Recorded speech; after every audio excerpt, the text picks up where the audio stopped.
The Electoral Commission has outlined reforms to be implemented for a credible election 2016. As part of the reforms, polling agents and election officials will be required to take an oath before a magistrate court. Voters will also be verified either by biometric or manual prior to voting. Aspects of the reforms that require legal backing will be amended by Parliament. A report by Sarah Ofori. It's barely 3 months to the elections, and the Electoral Commission is committed to delivering a transparent and credible elections. Under the leadership of its chairperson, Mrs. Charlotte Osei, the EC has instituted some reforms to be implemented in this year's elections.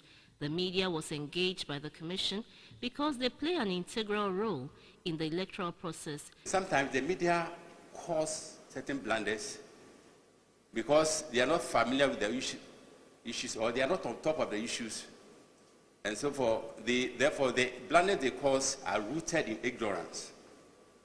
But thank God you have the opportunity to cure the disease of ignorance by learning the processes which will lead to the election on 7th of December.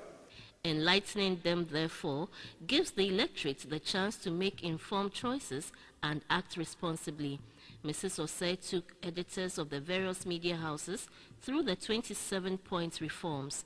The election officials and the agents, the candidates and the party agents, should take their oaths of office before a magistrate or a judicial officer instead of an officer of the commission. I think this is a fallout from the 2012 election petition, where people felt that election officials did not take their work seriously.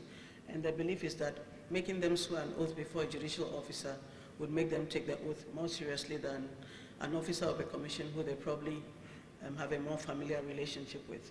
So this again will be implemented this year. The EC has in stock 72,000 biometric verification machines to be distributed over the 29,000 polling stations. The BVDs are equipment. No matter how efficient they are, you cannot prevent breakdown of equipment or unforeseen challenges. And just to ensure electoral justice, we felt it to be unfair for someone to go through the registration process, and on election day, the person is not allowed to vote because a machine broke down. And so for that, we rejected that, and we included the option of adding manual verification plus the biometric verification. Polling stations and declaration result sheets will be serially numbered. Collation will be done openly, and wherever overvoting occurs, the results will be cancelled.